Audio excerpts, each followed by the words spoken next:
Dan and Corey here, welcoming you into Libservative. The great fundamental issue now before our people.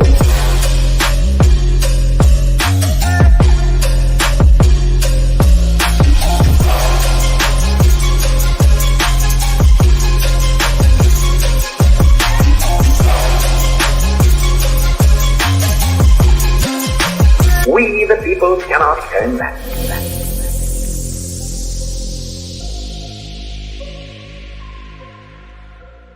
Yeah, welcome in to another rousing rendition of Libservative. I guess you could call this our Christmas episode. Happy Kwanzaa. It's I think Christmas. we forgot. I think we forgot to what happened? You know, we didn't have What? the What do we not that have? Hawaiian song. It's in the don't old have Meli- You audio. don't have Melikaliki Maka on Melikaliki. here anymore? We can sing it. No. Melikaliki is the thing we say. He doesn't even know the words. I don't know the words. It's Hawaiian. What am I supposed to do? I think we forgot to wish our Jewish friends a happy Hanukkah. So I don't know if it's a good thing to say happy belated Hanukkah, but here we are. Well, it's like 8 days yeah. long. It's still happening, right? It's over. I blew it. I missed it. Hanukkah's over. Yeah, we fucked it up. It's okay. What about Kwanzaa? Can we still say happy believe- Kwanzaa?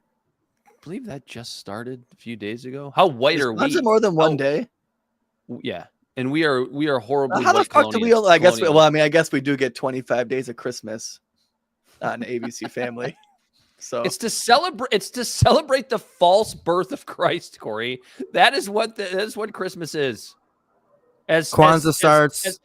As Bell hops in and has his fucking pagan tree behind him with his That's fucking. Anyway, I love Kwanzaa starts everybody. The day after Aw. Christmas, December 26th What a- until what a the New Year's sweetheart. Day. what? All right, fair enough. I what didn't know. Kwanzaa is December 26th, the New Year's Day. Yeah, we are horrible he white said? colonialists. Yes. We're horrible white colonialists for not knowing these things, Corey. We're Oh just fuck, Dan! terrible. Like if I decide to say I'm going to celebrate Kwanzaa, is that cultural appropriation? Yeah, you can't win. You're fucked either way. Can't forget the dates. Can't celebrate it. Well, that's been our show. Good night, everybody. As Yeah, we Corey's sad. Corey's a sad boy in- now. as we inject ourselves into the culture wars. I did hear something about like the creator of Kwanzaa was not like the nicest guy. I don't remember what the Hey, was there something like with slaves? Didn't he like own slaves or something? something like Now that. look up the creator of Kwanzaa and the He wasn't, like, the controversy nicest. surrounding him. Wasn't like the nicest man. Anyway, I think there's something to do with slaves in there. Anyway, you something know what to do else with I heard, slaves. Dan? What's up? I heard that the Absurda Podcast is found on all social media podcast platforms. Our website is absurdashow.com. We can be found at Libservative on Facebook, YouTube, and Twitch. Fuck yourself. Instagram and Twitter at LibservativePod. Our TikTok videos can be found at Libservative Podcast. And you can reach out directly at libservativepod@gmail.com. Subscribe Don't get today. bogged down by all the haters out there. Yeah, I'm just not going to get bogged down by all the haters out there. I just can't believe how much of an American treasure George Santos has become. Just I know, right? fantastic.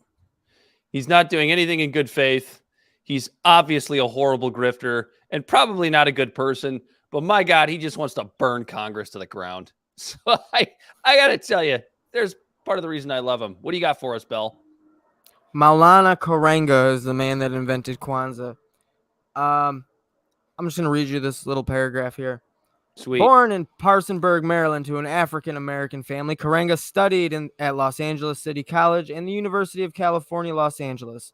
He was active in the Black Power movement of the 1960s, joining the Congress of Racial Equality and Student Nonviolent Coordinating Committee in 1965. So hold on. Let me stop you for a second. Because wasn't he like a rival group to the Black Panthers or something like that? Like a very similar movement, but it was like a rival group. In 1965, Karenga and Hakeem Jamal co-founded the Black Nationalist Group U.S. organization, which became involved in violent clashes with the Black Panther Party by 1969. In 1971, he was convicted of felony assault, torture, and false imprisonment of women.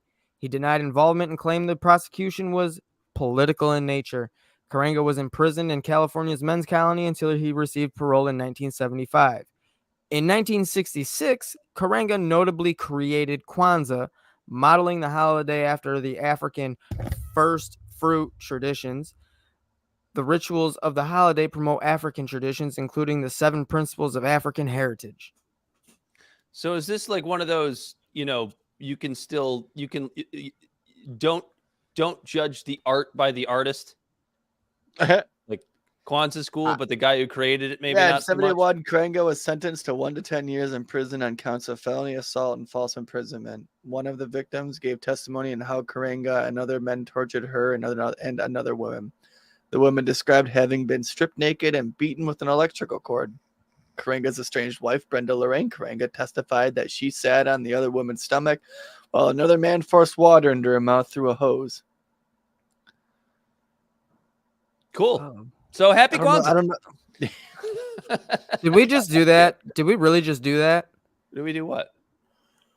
What we just did? Think We did. I don't know. I don't know enough about So the only thing that I'm surprised about that, because like for real, like every single historical figure has like skeletons in their closet. Demons, of shit. If you dig deep enough. The only thing I'm truly surprised at here is the fact that when was Kwanzaa created? It was like in the 60s? 70s. I just pictured that 70s. being a holiday that was really 1966. old. Yeah, I just pictured that being an old holiday like Christmas Well, or It's Easter. based off a traditional African tradition. I'm not going to shit on it too bad. I don't know that much about it other than what Bell just read and like what I had heard.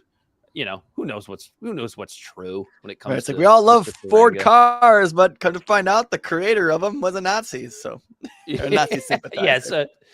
So it we still drive Fords. I can't and a judge severe anyone anti-Semite.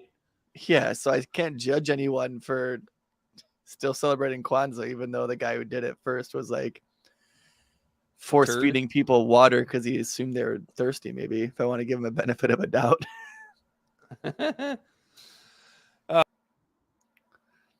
I didn't mean to remove myself. I didn't just me now. Hey, what's up, guys?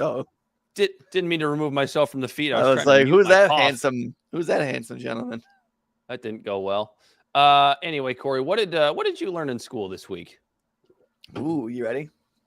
I'm ready. I'm gonna get a little psychonaut. Other than the fact that the guy that created Kwanzaa may have been a complete fucking asshole. Yeah, I learned that today.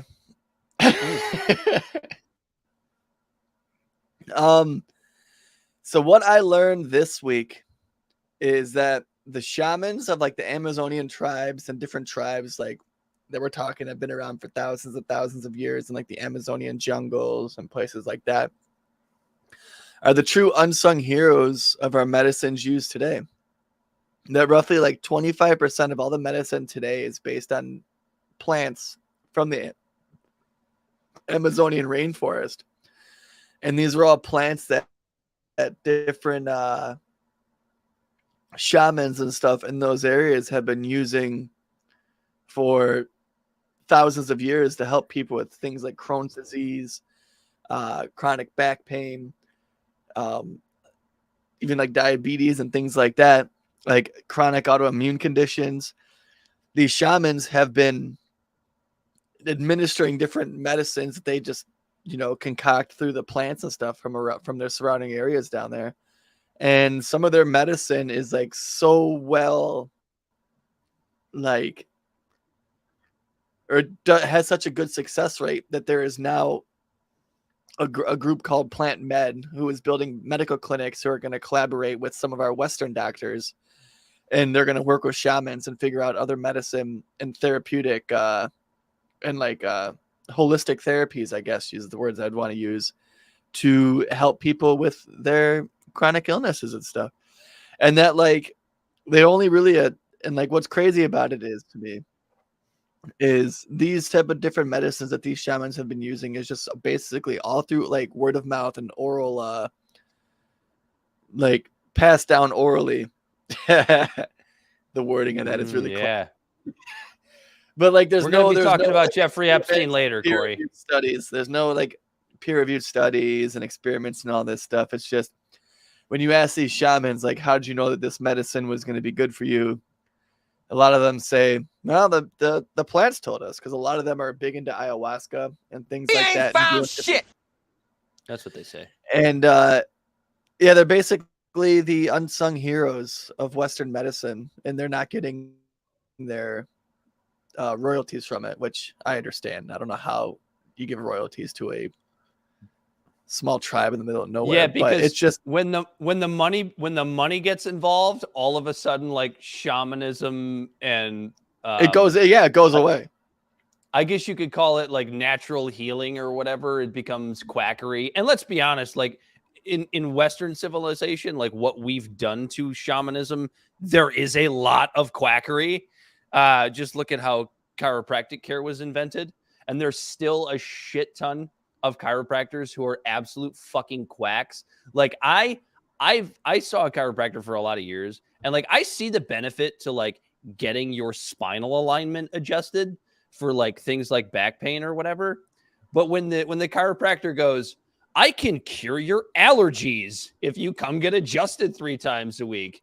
Or like if like I'll make your cancer go away by adjusting your spinal alignment. Yeah, so that's what a little bit. Yeah, so it is losing you, but there's stories like, for example, I'm on Huffington Post.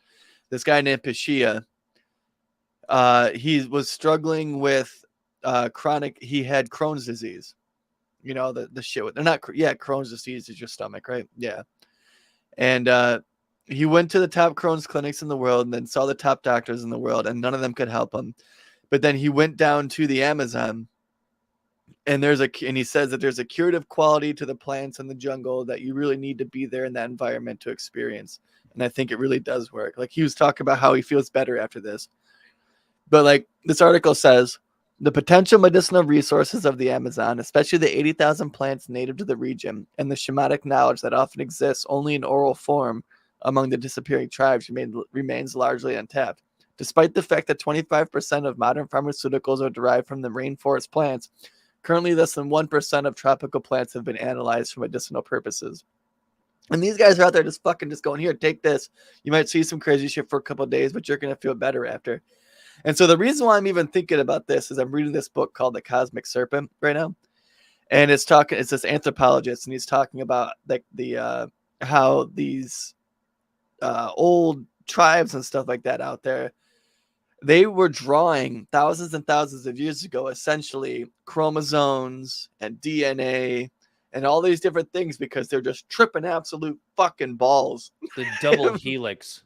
Yeah, the double helix. And it'd always be 2 snakes. But like when they describe it, what's crazy is they describe like light emitting from it and stuff like that. And then we didn't find out until the 60s what DNA actually looked like with microscopes with Western science. And we recently found out that DNA actually gives off photons, which is light. And these motherfuckers are just over there just eating plants and getting all fucked up and seeing this shit and just not knowing what it was, and then just drawing it on the caves and then giving these plants to their friends and curing them of their illnesses. Well, no, that's actually not that crazy, because you hear more and more. Like if you had been having this discussion with me 10 years ago, I would have been like, Corey, fuck off. Enough with your stupid shamanic quackery. But we are starting to see like, yeah, I sound like a psycho now, right? Yeah, actually, but not if you think about recent years, because you're getting more and more, even like I guess you could call them like traditional Western medical experts talking about like the advantages of things like psilocybin to cure PTSD, that kind of thing, or like ibogaine, right? I believe ibogaine's still illegal in the United States, but like that's been used in various different ways to cure things like PTSD ketamine. And other ketamine to cure psychological disorders. Which is more synthesized, but still, yeah. R.I.P. Matthew Perry, by the way. Is that what took him out? That was what I saw a couple of days ago. It was a bad reaction, or that is one drug I've never done. That's what the medical examiner said. Ketamine. Well, so it could be bullshit, but that might be. Like I've been at different like parties and different raves. Like I grew up like in the Detroit rave scene a little bit, and then definitely experimented with a bunch of different stuff. But I would see people on ketamine, and like the people are all fucked up, and they're like walking like sideways, and they get into these things called K-holes, and they're all like weird and contorted. And I was like, that just does not look like fun to me. Don't touch my K-hole ever. I will report you to the Epstein police for touching my K-hole. Go fuck yourself.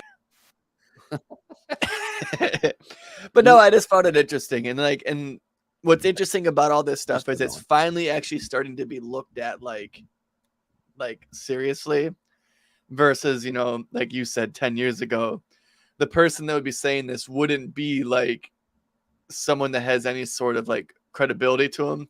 It'd be a fucking wook, some guy in a fucking tie-dye hoodie smelling like dog shit and DEET, and telling you about this, and then asking for a ride home and if he can crash on your couch for a week. Yeah.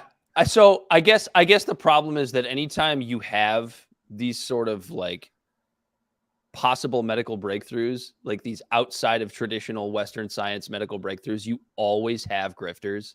You always have people spewing a lot of bullshit. And like, so I expect for that to be the case at some point. And like, and what's it's crazy to me too is because like these people, like, they're not wrong, but it's like their delivery is like, nah, bro, listen, the plants, they just know, dude. And it's like, all right, man. Just talk to the trees, man. Talk to the trees. Yeah, dude, just touch a tree.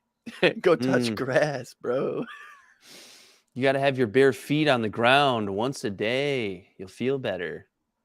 Even though getting grounded, like stuff, shit like that, like being barefoot and getting grounded is good for your immune system and stuff like that. But I got a little bit of hippie in me, damn. But I also work a full-time job and have a family to provide for. So you're like part hippie and then like part colonizer. So we're good. We're still in the Western Hemisphere. Are you ready for what I learned this week, Corey? I guess. So I learned mine is not nearly as profound as yours, although maybe it is. It depends on, I guess, who you're talking to. I learned this week that Alex Jones is maybe the world's best teacher in critical listening skills without anybody even knowing it. We had this discussion a little bit yesterday when you came to my place, Corey, and we did some show prep. I beat his ass in pool. You did. It's weird. A couple times. The way you can actually see the pool table behind my, I guess that's my left shoulder, but maybe my right shoulder on the screen. Yeah, my pool table. Yeah, it's yours for now. You want to pick it up and take it home? Just talking mad shit, dude. So Alex Jones was on Michael Malice's podcast. He's actually kind of been making the rounds a little bit since since Elon's let him back on Twitter. He's like weirdly become relevant again. And so I've listened to Alex Jones and like long form conversations on like Joe Rogan's podcast and wherever else. I don't typically watch InfoWars. I think it's a ridiculous show. I'm not like a Alex Jones fanboy or anything like that, but I do find him to be an interesting figure. And so I like to listen to him when he's the guest. I don't necessarily like to watch his show because it goes off the rails and, you know, typical Alex Jones, right? So Alex Jones might be the world's best teacher in critical listening skills. And the reason I say that is because I've tried to take the time when I listen to this man speak to really listen to what he's saying. Because Alex Jones will do this thing where he like sandwiches like two things that are true around something that is complete bullshit. And what everybody runs with, all of his haters and all of the, you know, the establishment people that don't like him, and for good reason, that's the thing that they run with. Like, he's sitting there talking with Michael Malice about, and I'm paraphrasing here because I don't have it in front of me or remember exactly what was said, but they're sitting there talking about like, you know, government surveillance. And he'll say this one thing that's true that we've probably talked about on this show, that a lot of other people that we respect talk about on this show. And then he'll say something like, if everybody knows that since 2021, there's been kill switches in cars in every American-made car in the world. And then he'll say something else that's true. And that thing in the middle was complete bullshit. And like the thing so you have to, when you're listening to this man speak, you have to really listen to what he's saying.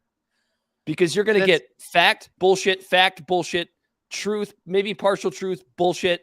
And it's like, and I don't even think it's necessarily his fault, because I think that he has just been so ingrained in this world for so long of just like trying to take down the establishment that he's just fallen down the wormhole so far that he will just absolutely believe anything he finds. I would even say that example wasn't even that of a good one based on the conversation we're going to have about kill switches later. But yeah, Right. like he would say things like, I'm sick and tired of them putting chemicals in the water to turn the frogs gay. You know, and Just it's like partially true. Which is partially true, but he makes it sound like they're just doing it like some guys just go up. All right, what time is it? 6 o'clock. It's we gotta go. We gotta go put the gay elixir in the pond. Yeah, go put the gay elixir in the pond. No, it's a second, third, and fourth consequence. But what do we always say, Dan? Don't chalk up anything as nefarious that can easily be explained away as incompetence. Yes. Anything that can, something like that. But like, you understand what I'm saying about like Alex Jones? Alex Jones doing a great job of just teaching people critical listening skills.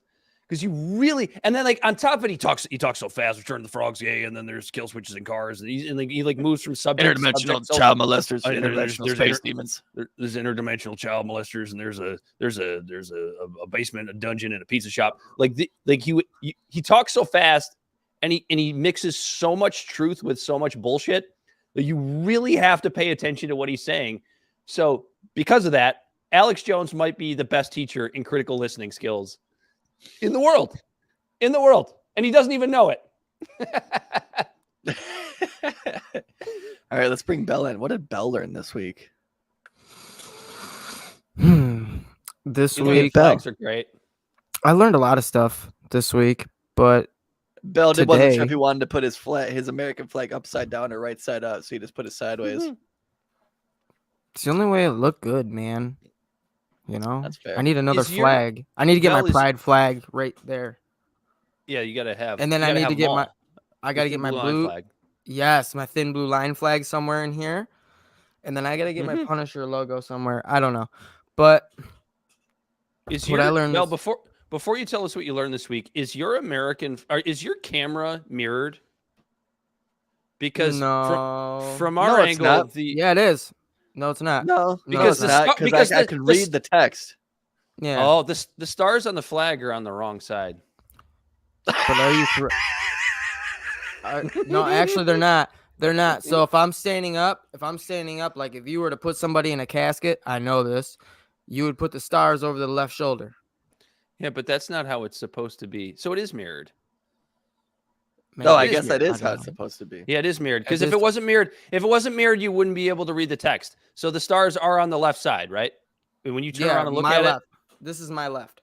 Okay, so it is mirrored.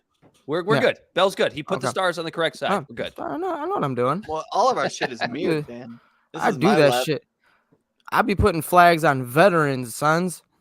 Put your left hand up, Dan. Go put your left hand up. Yeah, your shit's mirrored too. Get out of here. That's what I mean. Everybody's mirrored. We're good. We're golden. Anyway, what did Bell learn this week? Fuck yourself. Well, without getting into too much, I learned who Fat Leonard was this week when Biden acquired him in a trade. Fat Leonard, look it up. Yep, look it up. You can right at the deadline too. It's amazing. It's just like the Red Wings need a goalie maybe before the deadline, so it's great. Go on. Anyway. Right at the deadline, America acquires Fat Leonard.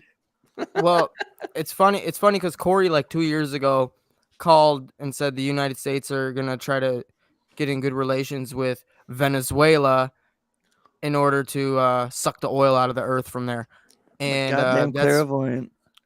And that's kind of what's happening with this deal. Biden released, got rid of some sanctions against Venezuela, so now they can trade their oil. In return, we got 10 jailed Americans and Fat Leonard, who, oh yeah. Go on. The sound bites and music throws everyone off every time. Yeah, it does. So he was bribing U.S. Navy officials over in Asia, giving them prostitutes and money and luxury items and all kinds of bullshit in exchange for classified U.S. intel on Navy ships and whereabouts of, United States government and Asian waters. America's like, well, ships move. They're not there anymore. The information he has is bad. We need that Yeah. sweet, sweet black crude. Gotta have that oil. So Gotta I have learned that that. oil. I learned all Why that do you this week. And why do you think that is, Bill? I'll tell you why. I don't even need your answer. That was a rhetorical question. We're coming up on an election year. Biden's doing everything he can to make gas prices as cheap as he possibly can. And that's not a Biden thing. Before anybody's like, oh, you're just shitting on Biden. What about what Trump did? It's like every fucking president does this in an election year, especially when they're running for re-election. They try to make anything they can do to make gas prices as cheap as they possibly can make them. Word to the streets of Venezuela. I mean, I'm down for cheap oil. Corey, we have a story that we're going to start with tonight that you have been wanting to talk about for like 6 weeks. I think now is probably the time to actually do it because we're coming down to the deadline. And it has to do, I'll set it up, I guess, real quick, and then I'll so I don't know any updates. Yeah, you set it up because was this bill voted on? Yes. So the quote unquote kill switch provision. I don't know if that's the best way to put it. Hang on. I had an article here. Where did it go? To just kind of sum it up. It is. I guess not, but I can summarize this anyway. So it's another example of why the way Congress does bills is fucking atrocious, right? Because Biden comes out with his infrastructure bill and everybody goes, oh my God, money that's going to be used for bridges and highways and gas lines and byways, highways and all this and myways and all the byways. Wonderful stuff. Like we're actually going to spend money on our own house as opposed to like shipping it to Ukraine or Israel or Afghanistan or that sounds great. Every American should love this.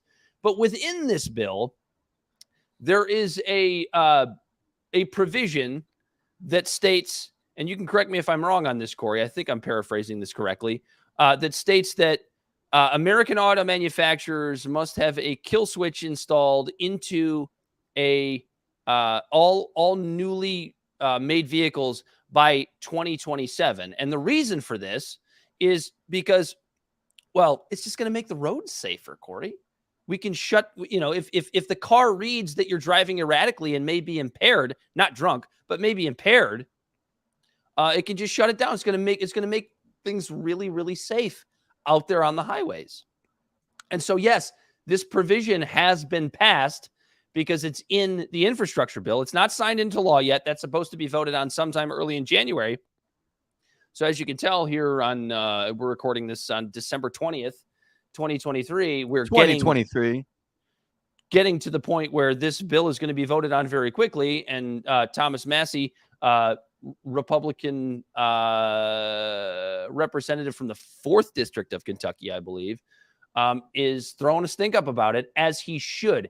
And just as a side note, Corey, before you go, I think it's really, really interesting that everybody in America, it seems like, shits on Kentucky for being like this backwoods, like hillbilly place, when they might have the 2 biggest adults in the room in all of Congress, between Thomas Massie in the House and Rand Paul in the Senate. Yes, they also have Mitch McConnell, of course. But just a little side note that I found 2 out of 3 ain't bad. Oh, and then also, it's also worth noting is who, I'm going to let you say it because you're the one that told me this. Who is the surprising, not compatriot, but the surprising, the person that you would least suspect that is on Thomas Massie's side in trying to block this provision? Because we have to give her credit when credit is due, don't we, Corey? We have to give her credit. That's a hint. It is a female, or at least I'm pretty sure she still identifies as female. AOC. Yeah. AOC is with Thomas Massie on both the FISA 702 thing, which we will get into. That one I know for sure, and I'm pretty sure also on blocking the this provision for kill switches in these cars.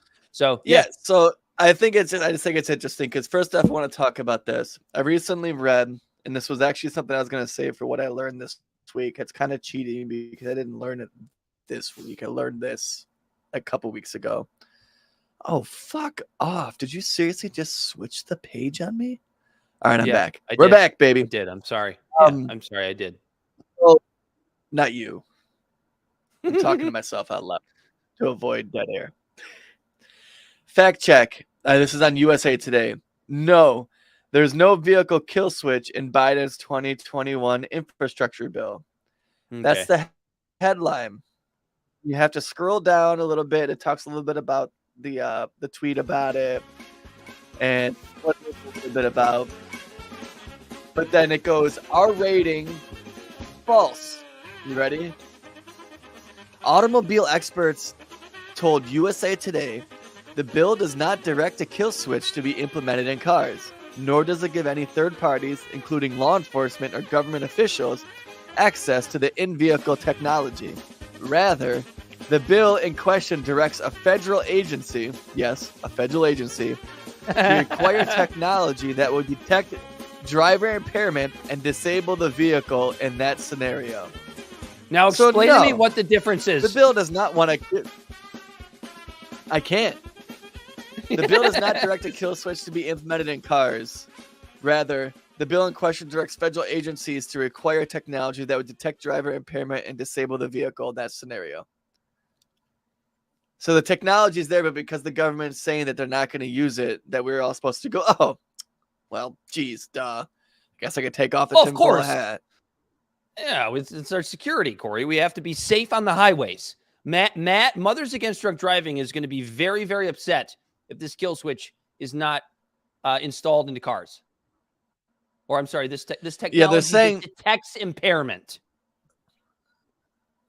Yeah, they're saying because it's about safety, it's okay. It's not just a kill switch. But I am looking now at an article from March 8th, 2017. So this is 6 years ago. And it says, and the headline is, what we know about car hacking, the CIA, and those WikiLeaks claims. So when there was a trove of documents, if you remember in 2017, a trove of documents regarding the CIA came out. And this is when we found out about how the CIA is essentially listening to everyone through their phones, through their smart TVs, and all of these different things, right? It's a good segue into FISA 702, Corey. Go ahead.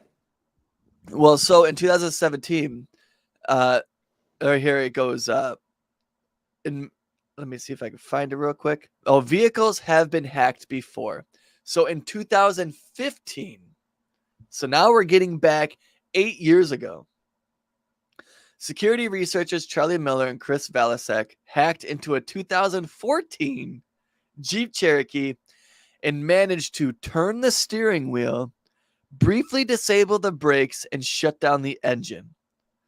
The Post's Craig Timberg reported. The pair found they could also access thousands of other vehicles that used a wireless entertainment and navigation system called Uconnect, which was common to Dodge, Jeep, and Chrysler vehicles. The hack prompted Fiat Chrysler to recall 1.4 million vehicles. So did you just contradict my statement about Alex Jones, where he said there's kill switches in cars yes. ever since 2020? No, you didn't. That's why I don't think you did. That's why different. I said. That's why I said. I mean, yeah, like they didn't officially put a kill switch in the vehicle, but the technology to hack it and do it is there. Something like this is or at least only that seems going to make it easier, not harder. Right. Okay. So almost 10 years ago, hackers could hack vehicles, turn the steering wheel, disable the brakes, and shut off the engine. But it has to be the difference between like a kill switch though and this. Like I'm not defending this at all. I just want to make that clear. But the difference between what you're describing and a kill switch is that like you need like an individual person who is a capable hacker to go in and do this on an individualized basis. A kill switch implies, hey, I'm sensing what your car is doing. We're going to shut you down. Like it's almost like based on some arbitrary thing, yeah. So correct. Everyone in Michigan who's dodging potholes is going to be assumed drunk, and there's just going to be cars all over the road just stopped. That's such a good point. Okay, but here's the thing: is like, so if hackers could go do this in 2014, fuck yourself. let's go and add more technology to the vehicle to make it easier. And, and then like go ahead and put your tinfoil hats on. There's people like Michael Hastings who was looking into this in like 2017. And he was so paranoid about it that he said he had to get away. And he was asking his neighbor if he could borrow her like 1993 Volvo because he was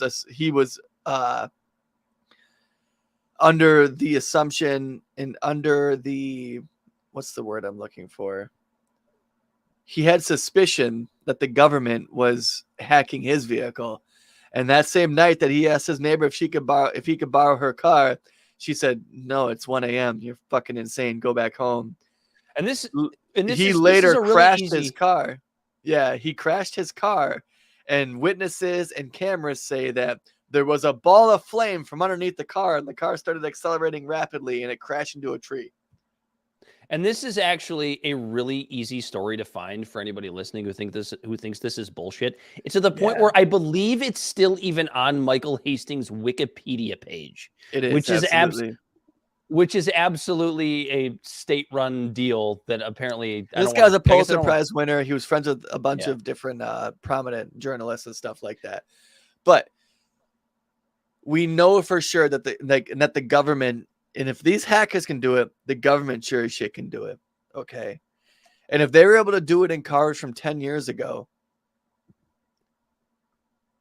why would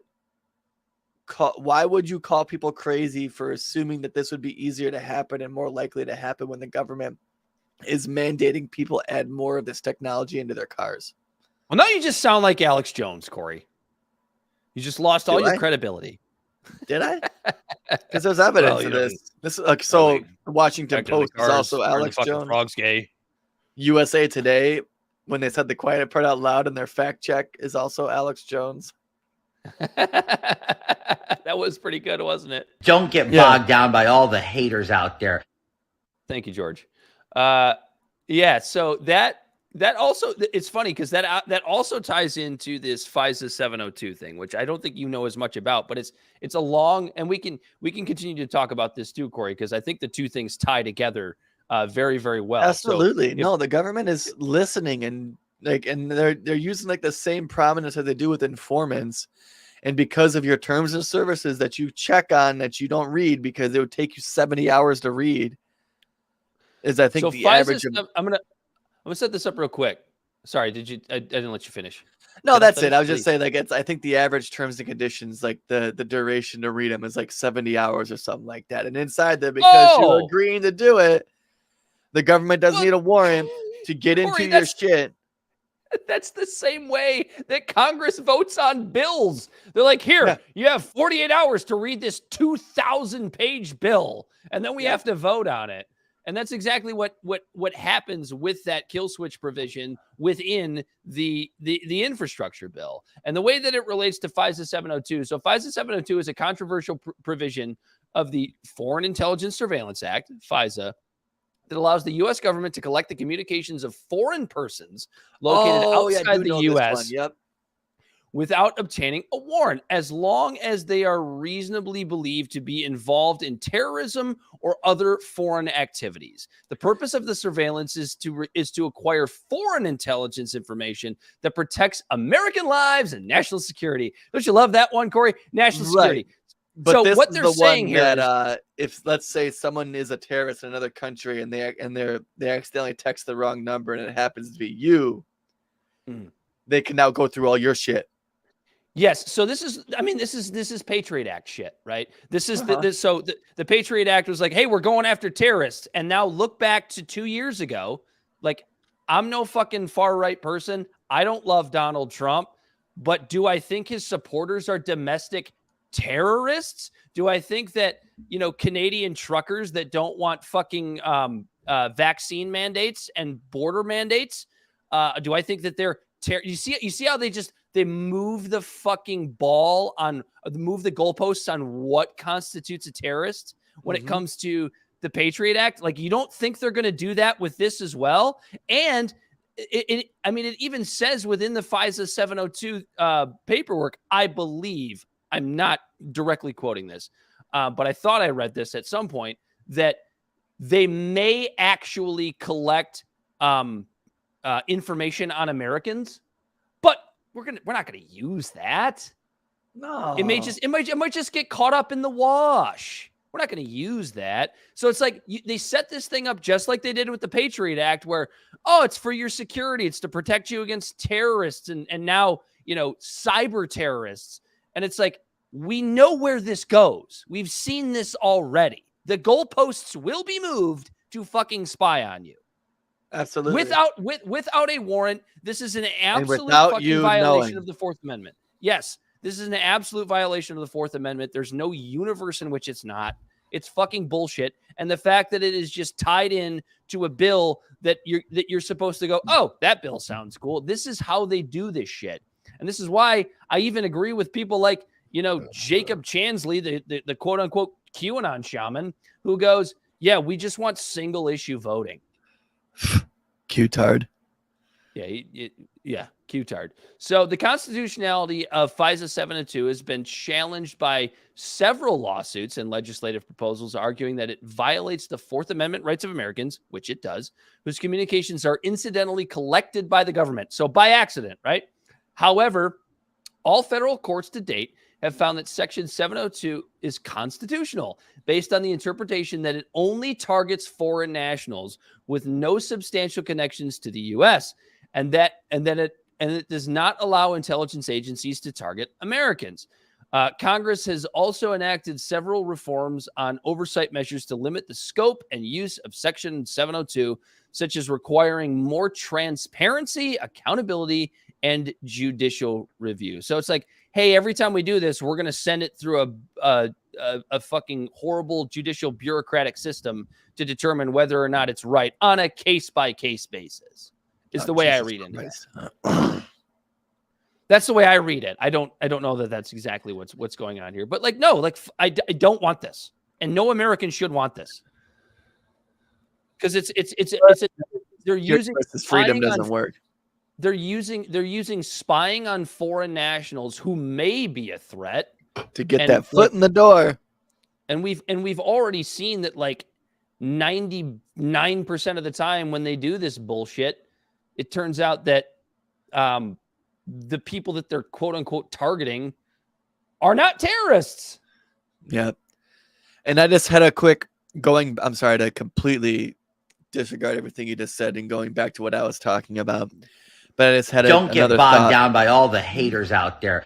I had another thought regarding this or so I guess it's pertinent to this, but this or the kill switch thing, that even if the government isn't using this, right? Let's talk about third parties.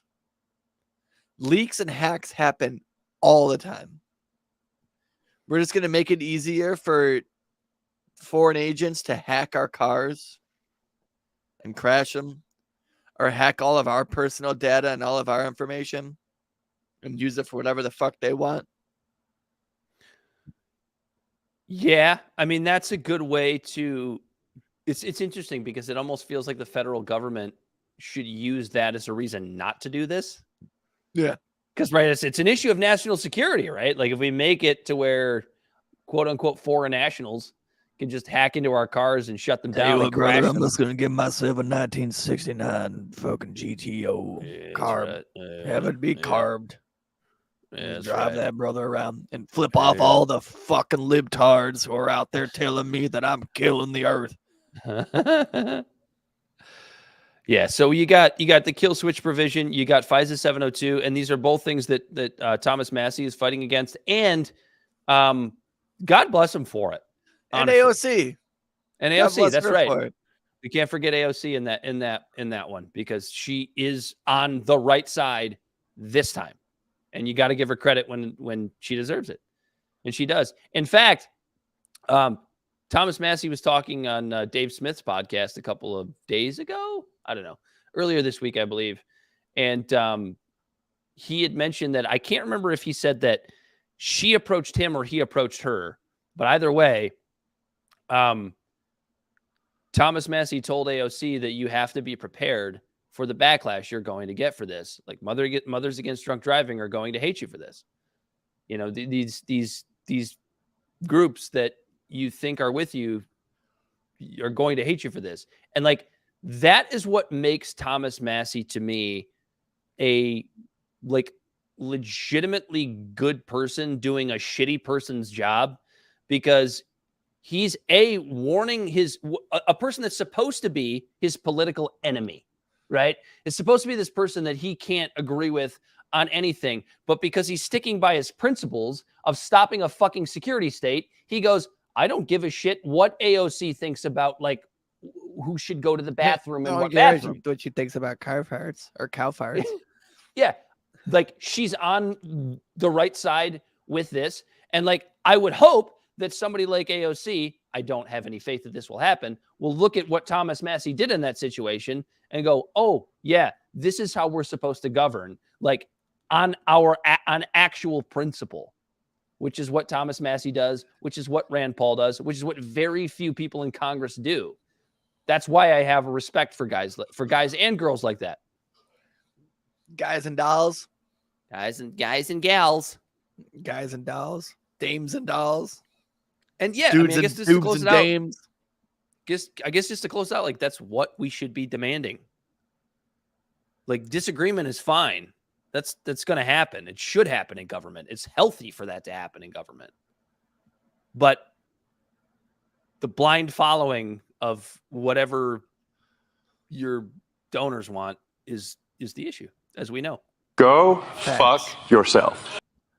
Yep. Thanks, Elon. We needed that. Oh God. You know what, Corey? Speaking of people that are just so morally on the right side. Good Trump, bad Trump. We got some good Trump, bad Trump for you. Wait, he's morally on the right side? Oh, of course. Yes, absolutely. He's the best. He's the absolute best. That's a bold statement, Dan. Can you sense the fucking sarcasm? Don't get bogged down by all the haters out there. Thank you again, George. He's really been vocal tonight. So go fuck yourself. Donald Trump. Go fuck yourself. Is in the news. Yeah, for a couple of different reasons. I'm trying to find my notes here. You find those notes. There it is. So earlier this week, it was because of his Agenda 47 videos, which are hilarious and absolutely hypocritical. And then in more recent days, he's in the news because he's been removed from the Colorado ballot for now in the Republican primary. So we have two ways of discussing Donald Trump tonight and what it means, what it actually means to democracy. So Donald Trump was removed from the Colorado ballot under the grounds of the 14th Amendment that he, quote unquote, incited an insurrection. So here's what's interesting about that, in my view. He wasn't indicted on charges of putting forth an insurrection.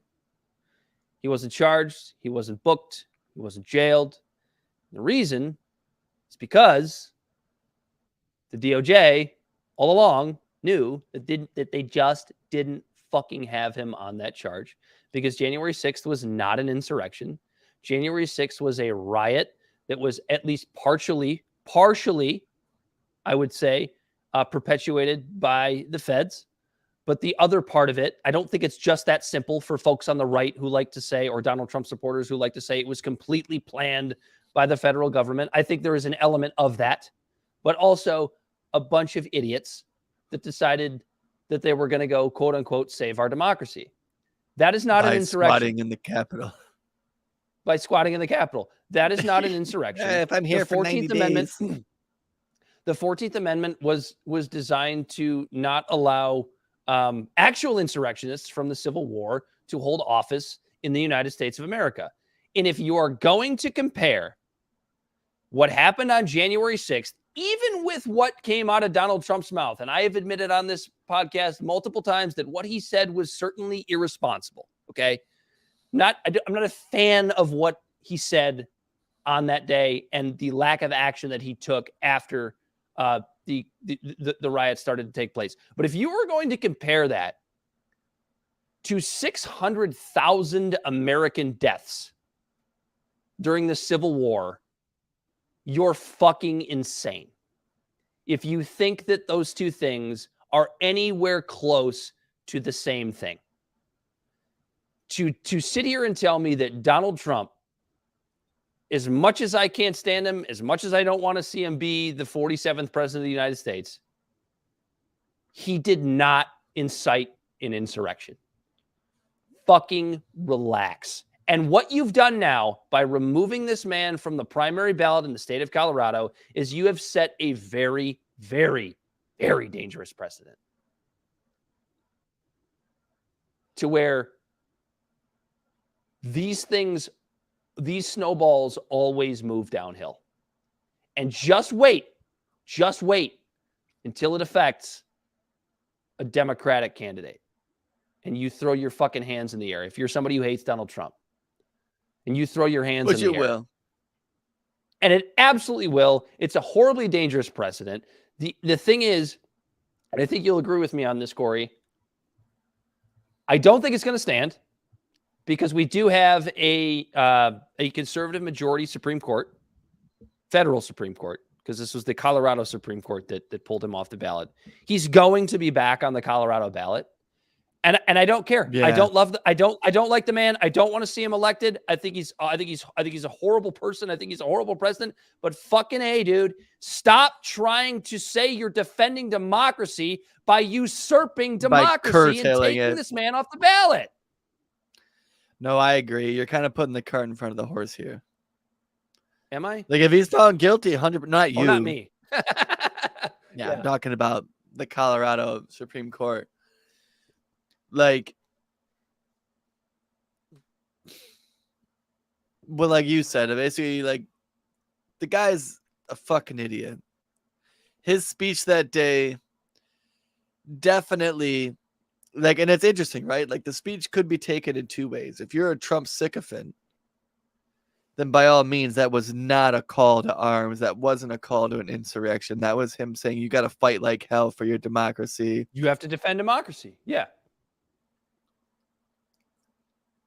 But if you're a Trump hater, that speech immediately is him calling for an insurrection.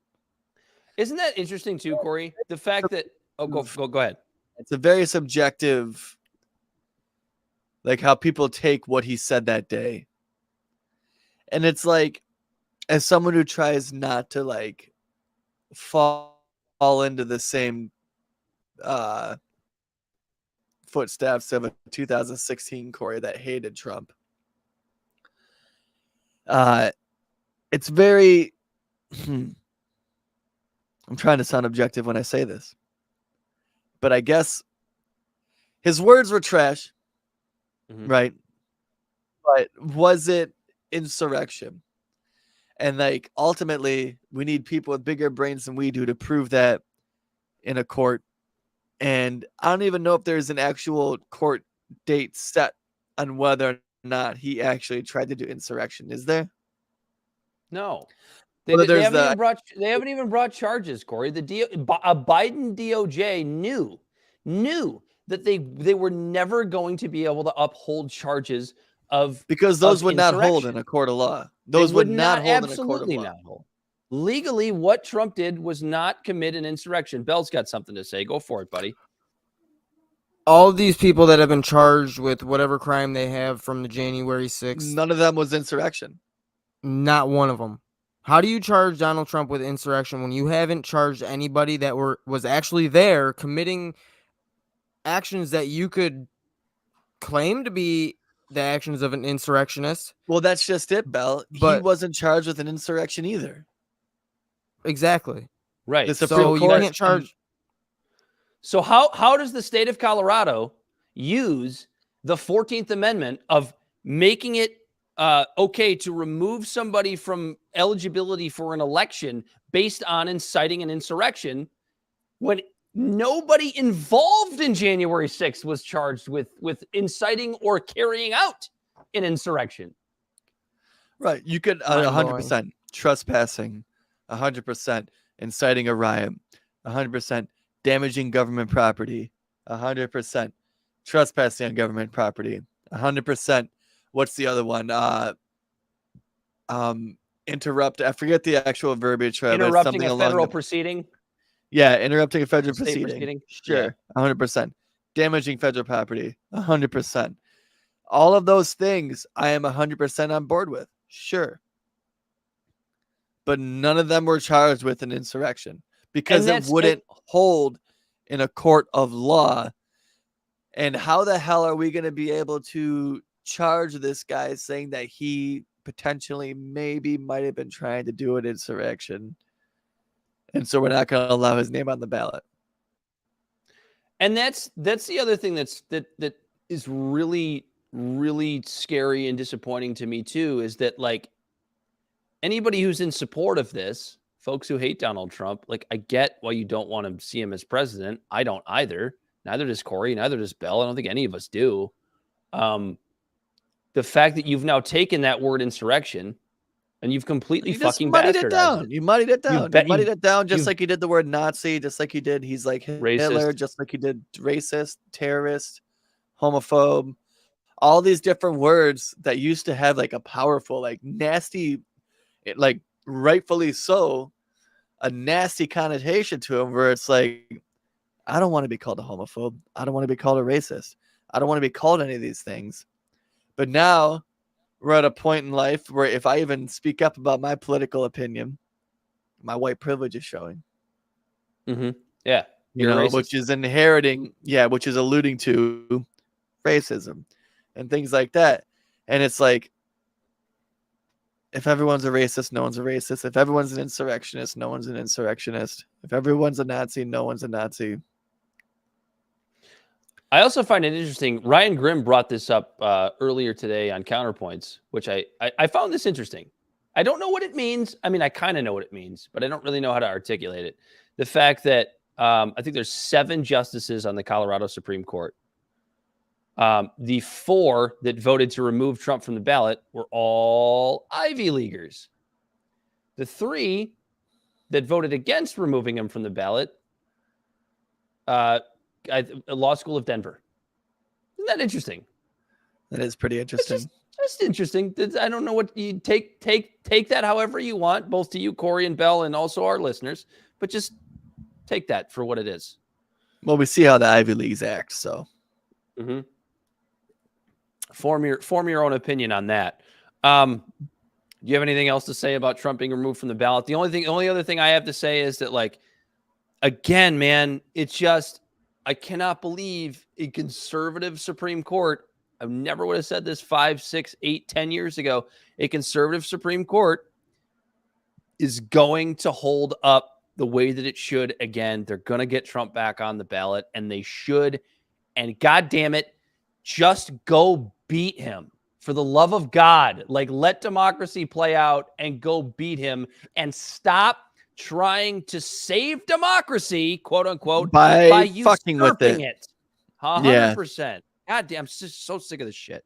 Yeah, like the Democrats, like, how about, like, now they've fucked themselves because they continue to back Biden when we're a year away from the election.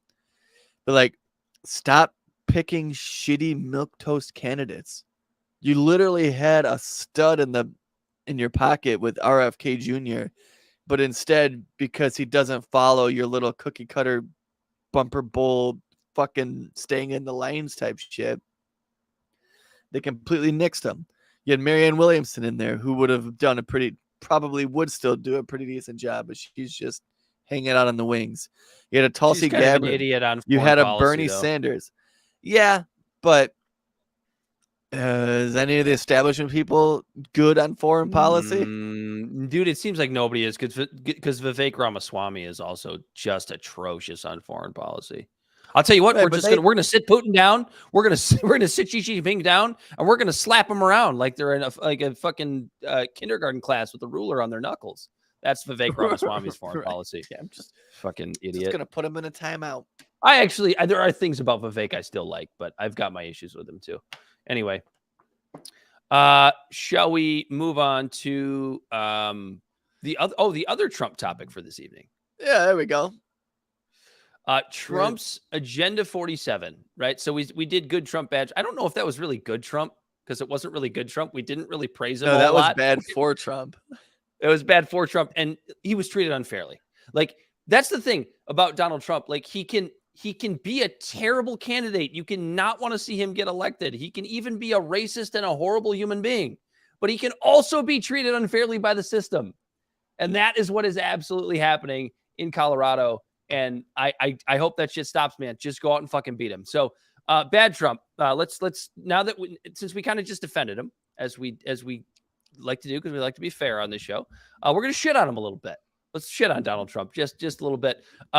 His horrible rhetoric from earlier this week about immigrants poisoning the blood of Americans. Don't you love that? Don't you love the and like, I don't normally say this. I don't normally say this because, like, usually when like the anti-Trump left, especially the establishment left, comes out and calls Donald Trump sort of being like Hitler or literal Hitler, I kind of scoff at it. Or worse than that's Hitler. not usually the case. Or worse than Hitler. Yeah, because he's killed 6 million Jews. This was the most Hitlerian thing I think Donald Trump has ever said, poisoning our blood. Now, with that, I will say, I feel like if you're a thinking person, you knew what he meant.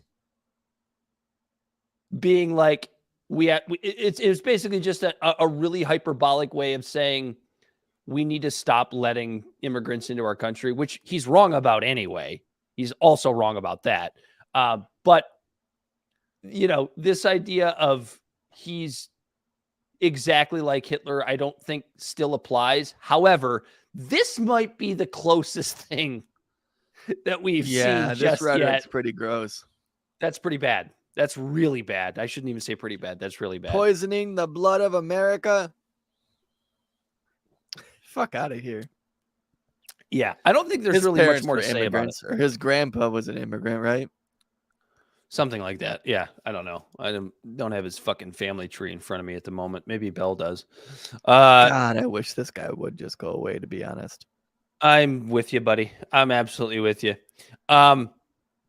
But I So want it I to will be like in a blaze of glory. I want it to be where everyone goes, yeah, nope, that's it. And we came close with January 6th. I remember making a It's a post weird saying, thing. It's a I weird remember thing making, where. go ahead. Go ahead. You go ahead. I You remember go ahead. making Go, a go, go, go. post on like January 7th, and I should just, and it'll pop up in a couple of days. I might remember this thing, but I thanked Donald Trump for never letting me down because I knew he was a piece of shit from day one, and he continued to prove me right all the way up to his last day in office. Yeah, and it's this weird dichotomy that I have with Trump as we sit here on Brighten Eyes is in the house. December 20th. What's up, Brighten Eyes? December 20th, 2023. It's this weird dichotomy that I have with Trump, right? Because I know he's full of shit, right?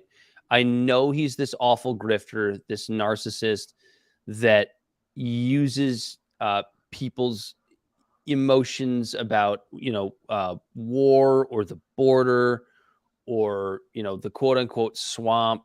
I know that he's full of shit, but I also have this love for the fact that even if he's only doing it for selfish reasons, this dismantling of the federal government and the police state. Does that make sense? Like he's not doing it for good reasons, and he's not doing a really a great job of it. But if you're paying close enough attention, you see what's going on here. And you The see enemy that of your enemy is your friend. In a weird way, I don't ever want to say that about Donald Trump because I will never support this man in any way, in any political endeavor. But I also love I love that he's at least inadvertently showing the federal government's ass. Is what I'm saying making sense? Uh-huh. 100%. I can't. I wish it was like somebody who was actually He's getting them to doing it in expose good themselves. Yeah, like we're seeing just government overreach time and time again to come after this guy. The whole the whole saving democracy while usurping democracy thing that we just talked about, I guess in our last segment. Like, those are my feelings towards Donald Trump. So I do have this weird, like, I don't know. I have these weird sort of warm and fuzzy feelings for like dirty warm and fuzzy feelings for Donald Trump, like in the background that I keep hidden away in like the cellar somewhere that nobody's allowed to see. The fact that he got everyone involved. How's a yawn? It's getting late, boys. The fact that he got everybody involved. The fact that he got everyone paying attention to politics is a win in my book. It also exposed how stupid people are when it comes to politics. Oh, yeah, he exposed how dumb just everyone is. Including us for a little while, because I had TDS. I think you had TDS I'm still for a little fucking while. dumb as shit. Look at me. Intellectual idiots. We're just fostering literacy. That's all we're doing. Yeah. It's not ours. The other thing about Trump was his Agenda 47 stuff. Have you seen this? You haven't seen. Yeah. You haven't seen a lot of this. You've seen pull some it of up. it. Let me see this. So I'm not going to show the video just yet, but I do have a video that everybody's absolutely going to love. But just like the bullet points on Agenda 47, which is so funny because it sounds like the Star Wars thing. Execute Order 66. Agenda 47, because he's going to be quote unquote not quote unquote. If he wins, he will be the 47th president. So I think that's where the 47 comes from. Am I an idiot? No, that's right. Is a term used by Trump to describe his plan and to end veteran homelessness as America, among other goals. Some of the bullet points are these: ending welfare for illegal aliens and defending the wealth of the hardworking American families, which we know is bullshit because he is just as much of a contributor at shrinking the middle class as any president, both after and before him. So we know that part's bullshit. Revolutionizing higher education by shifting excessively large endowments from private universities toward a new institution called the American Academy. And we will get to that in just a moment because that's what the video is about. It also involves serving as a champion for America's homeschool families. On its surface, that sounds cool. I like homeschooling when it's done well. Yeah, but it's also done not well a lot. It's often, I agree with that. It's often done not well. Leading to great jobs by creating a new trade deal with Mexico and Canada that would replace NAFTA. So it's basically just NAFTA 2.0. I don't know. Wait, he already did that with USMCA. It didn't go through though all the way, did it? I think so. USMCA. Returning production of essential medicines back. Hold on. This one's great. You're gonna love this one, Corey. Returning production of essential medicines back to America and ending Biden's pharmaceutical shortages by imposing tariffs and import restrictions on China. So essentially, Trump is going to use protectionist policies, which we to know make do our not work, healthcare more expensive, to make our healthcare quote unquote better. Protectionist policies and tariffs are bad for the American economy. They always have been. It's anti-free market. Fuck that shit, Donald Trump. Calling for a death penalty for human traffickers and protecting students from the radical left and Marxist maniacs infecting educational institutions. Who the fuck even knows what that means? Let's see. Protecting Americans by taking on big pharma and ending global freeloading by imposing tariffs on foreign drugs. I already read that one, didn't I? For cheaper American-made ones. No, that's a different one. Pharmaceutical shortages was the other one. But same thing. Protectionist policies that don't fucking work. Rebuilding America's depleted military. How are you going to do that, Donald? Addressing the military recruitment crisis and restoring the proud culture and honor of America's armed forces. Rescuing America's auto industry from Joe Biden's disastrous job-killing policies by banning electric cars. until they can compete with gas-powered cars in price performance. You don't ban the electric cars. Like, it's a fucking free, like, don't call yourself a free market president when you're banning a product that people want to buy.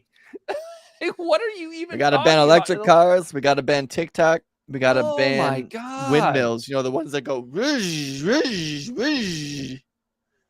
The last bullet point of Trump's Agenda 47 is to make peace with Vladimir Putin by withdrawing support for Ukraine and other countries that oppose Russia's interests. That's interestingly written.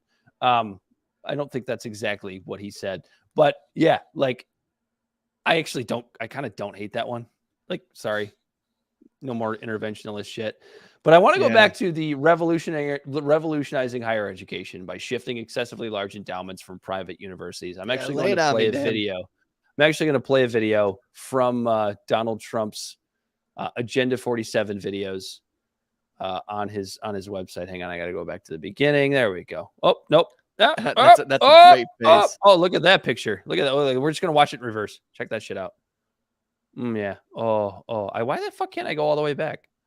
I want to go I don't want to hit the return button because I'm afraid it'll reset the page. Anyway, here we go. In recent weeks, Americans have been horrified to see students and faculty at Harvard Take a and leak while other this is going. respected universities expressing support for the savages and jihadists who attacked Israel. We spend more money on higher education than any other country, and yet they're turning our students into communists and terrorists and sympathizers of many, many different dimensions. We can't let this happen. It's time to offer something dramatically different. Under the plan I'm announcing today, we will take the billions and billions of dollars that we will collect by taxing, fining, and suing excessively large private university endowments, and we will then use that money to endow a new institution called the American Academy. Its mission will be to make a truly world-class education available to every American, free of charge, and do it without adding a single dime to the federal debt. This institution will gather an entire universe of the highest quality educational content covering the full spectrum of human knowledge and skills, and make that material available to every American citizen online for free. Whether you want lectures or ancient histories or an introduction to financial accounting or training in a skilled trade, the goal will be to deliver it and get it done properly, using study groups, mentors, industry partnerships, and the latest breakthrough in computing. This will be a truly top-tier education option for the people. It will be strictly non-political, and there will be no wokeness or jihadism allowed. None of that's going to be allowed. Most importantly, the American Academy will compete directly with the existing and very costly four-year university system by granting students degree credentials that the U.S. government and all federal contractors will henceforth recognize. I'm going to stop for just a second. You like how he goes, it's going to be completely apolitical. There's going to be no politics involved, but no wokeness or jihadism is going to be allowed. The last time I checked, I don't think our schools are teaching jihad. I don't even know if he knows what jihad means. The Academy will award the full and complete equivalent of a bachelor's degree. In addition, to help the 40 million Americans who have some college education but no degree, the American Academy will grant credit for past coursework at legacy institutions and give you the chance to complete your education at the American Academy for free and much more quickly than is now possible or available. This will be a revolution in higher education and will provide life-changing opportunities for tens of millions of our citizens. Enjoy it, learn from it, and thank you. So he's Trump University 2.0. Yeah, Trump University 2.0, right? He's Except endorsing. the state's going to pay for it this time. Yeah, he's endorsing universal college for everyone. Yeah, free college, right? Right? Wasn't that the thing? Which is a Go great. ahead. I'm all for secondary education for everyone that is affordable and accessible for every American in this ever-changing world. But then I'm really glad that they're not going to teach jihad, I guess.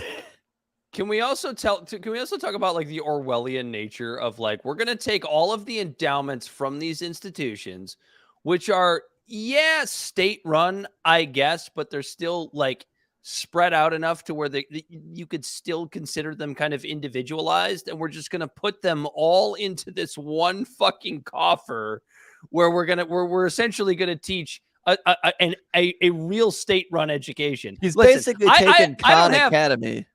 Yeah, I don't have a lot of defense for our higher education, our colleges right now. However, like, this is not a solution to the ridiculousness that we're seeing on college campuses at this time. Well, the market's already Go taking ahead. care of this. The market's already taking care of things like this. Like, you remember, like, Khan Academy? Yes. You can get free college courses on that website and all of that stuff that you want. And, but like, what is it about him that can take such a good idea and just make it so shitty? Well, and because it's the branding issue, right? Like, he does a really good job branding himself, but he doesn't really do a good job of extending that brand. It's why Trump Stakes didn't work. It's why Trump University didn't work. Because, like, you look at this and you go, okay, so all of these institutions that are receiving endowments, they have massive problems, right? Which we could do, Corey, we could probably do 4 or 5 episodes on why colleges are terrible. But you still have this situation where you have a degree that you get from one of these schools, and the name of the university on that degree is part of the market value of the degree. Now, I absolutely have no problem for people that want to say it's overpriced and the market value isn't what you were promised as you went into that institution. I absolutely agree. But if I go into a job interview and I show them a fucking degree from whatever he called it, the American Academy. Or I show you a degree from Penn, or I'll even go with a smaller school. I show you a degree from Central Michigan University, East Carolina, or Central. Like, which one of these degrees has more value right now in the market and will have going forward? It's going to be the degree from the university. It has no market value. That's the issue with this. And it's Orwellian. It's centralizing state higher education. There's no universe where that's not true.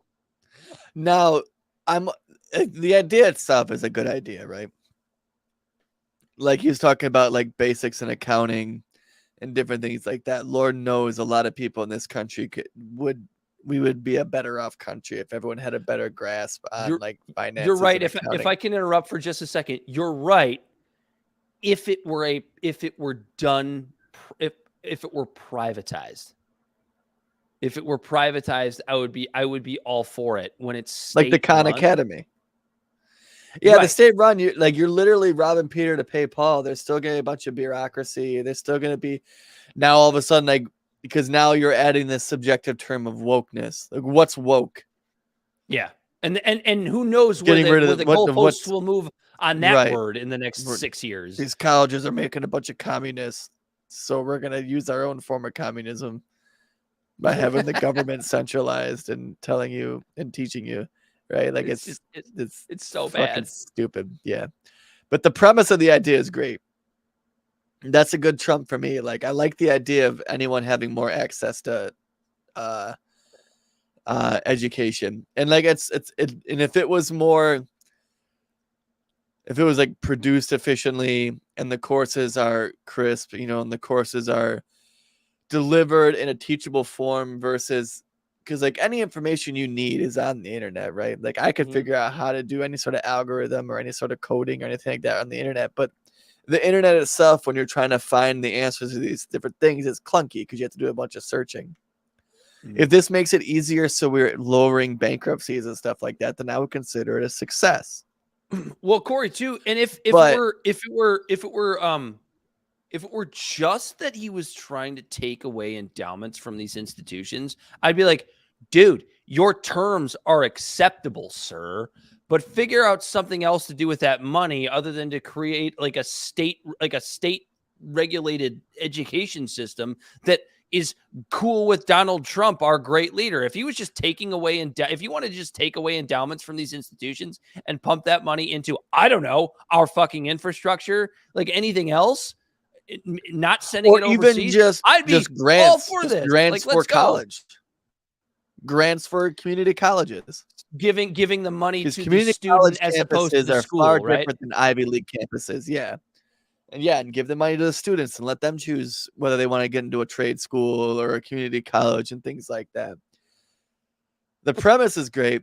If there is now like a new portal where you can just find education that is delivered in a form that's way easier to consume than having to search shit on the internet. But the idea of like we're going to get rid of the wokeness and the communism, and it's like it's not political though, Corey. what's It's not political. communism? Yeah, what's wokeness? Like where's the goalpost for that?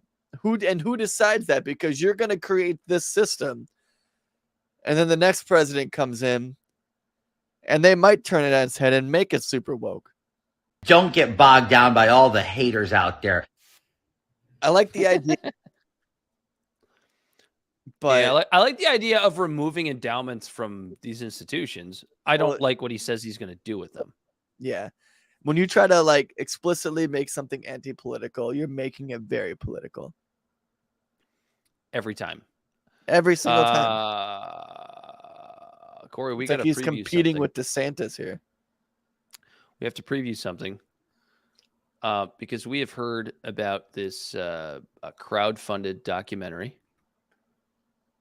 The Fall of Minneapolis. We are going to watch it. I forget the name of the woman who is at the top of this, but she was was it Candace Owens? No. This is a different documentary. This isn't the Daily Wire one. But this was her name is slipping my mind right now, but she's a local TV personality. We'll find it before we'll let you know what her name is. Racist Mick Prejudice. Is that her name? Yeah, well, that's what some people are going to say. So this was done by a local reporter in Minneapolis, whose either husband or ex-husband, I believe they're still married. I could be wrong, but this is why I like to, cover the ball a little bit. Husband was I'm sorry, I don't have the details in front of me. The head of the local police union. So that should tell you a little bit about what you need to know. Belle, can you look that up for us? Who's the woman who created the Fall of Minneapolis? She was like a local Minneapolis reporter, or anybody who's on the live stream. So you're saying there might be some bias? Yes, and her husband is the head of the local police union.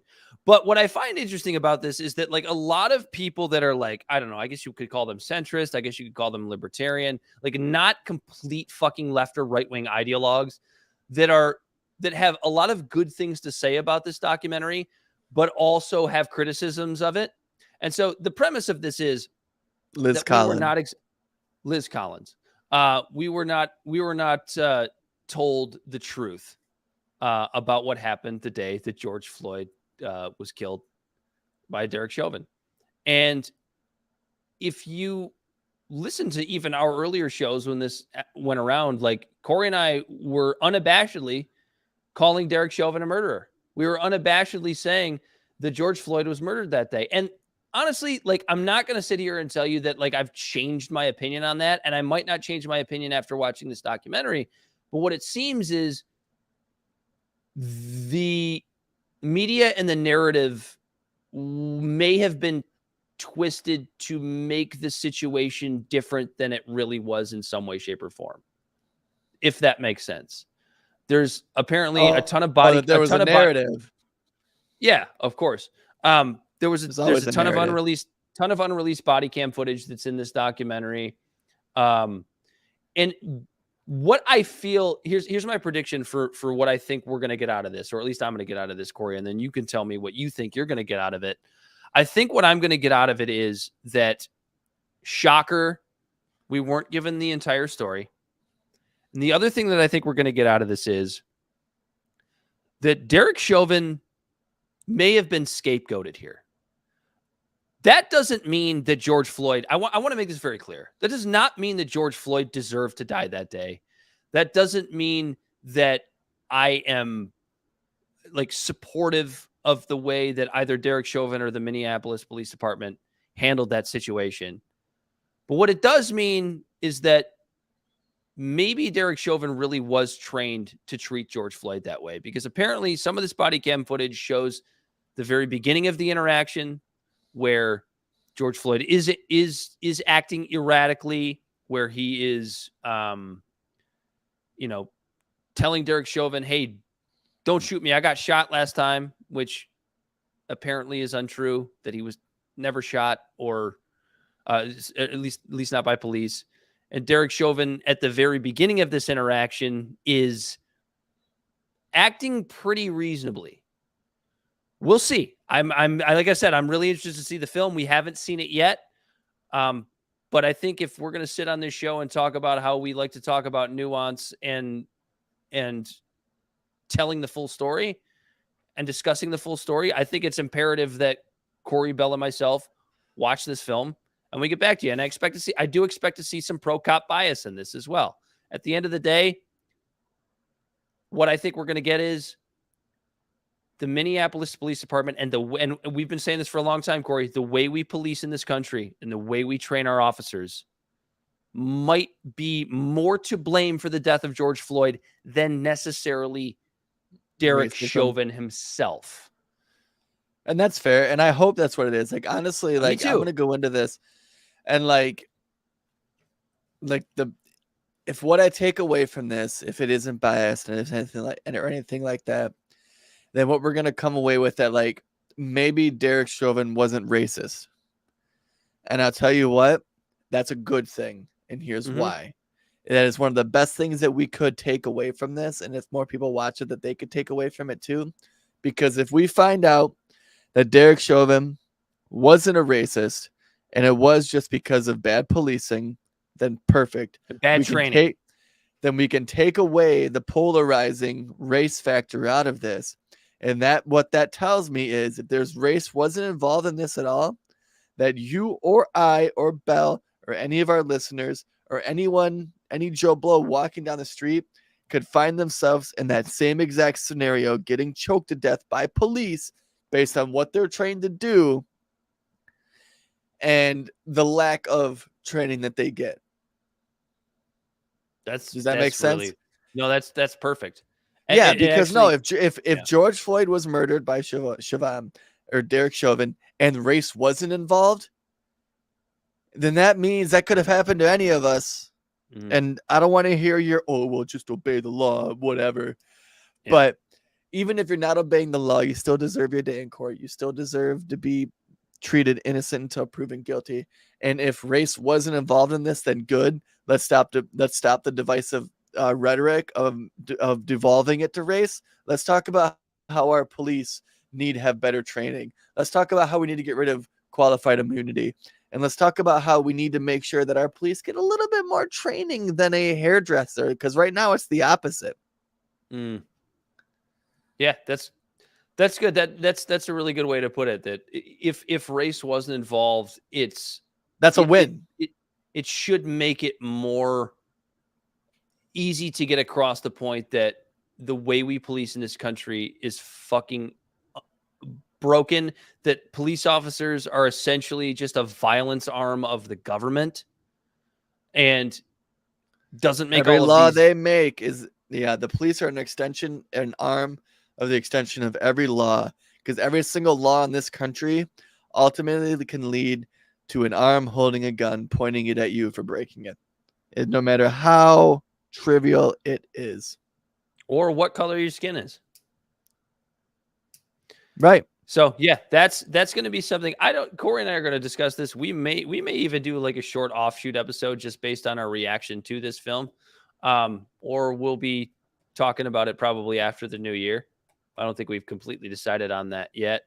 But anyway, do we have, I think we're done here. I think we're done here. I'm done here, Dan. I'm done. I'm going to go in the living room and eat my food and read my emails.